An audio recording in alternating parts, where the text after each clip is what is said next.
Friends,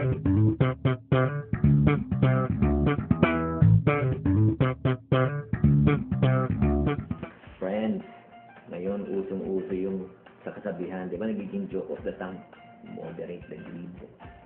Ano nagiging usapan? Kaya tayo na mag-usap pa. Well, I don't think, sa totoo lang, we can moderate the greed. And that's what the dangerous attitude about money. When I say attitude po sa Tagalog ay ugali.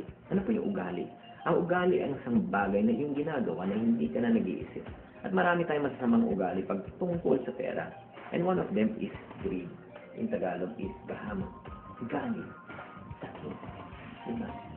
Okay, tumingin sa akin, hindi po ko yun.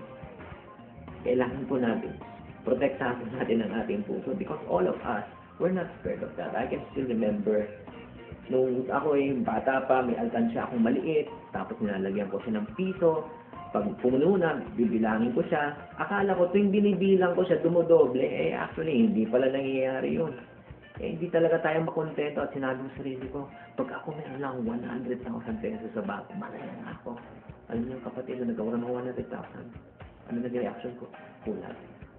Sinabi mo sa sarili ko, pag meron na akong 1 million pesos, okay na ako. Kasi ang tawag sa akin, milyonaryo.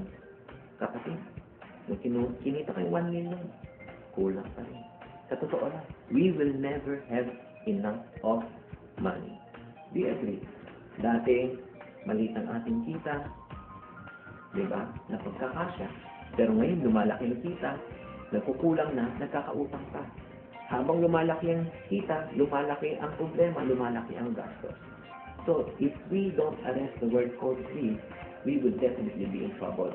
Itong katanungan, Chinky, sige, gusto kong ma-arrest yan. How can we arrest the word called greed? All we need to do, ladies and gentlemen, is ask this question called, how much is enough? Magkano lang talaga ang kailangan kitain?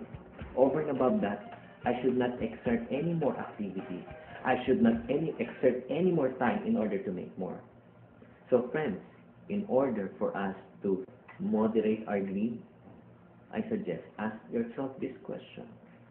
How much is enough? Magkano lang talaga kailangan mo kitain? At kung may excess ka pang gustong kitain, not at expense with your time, with your families, and with your loved ones.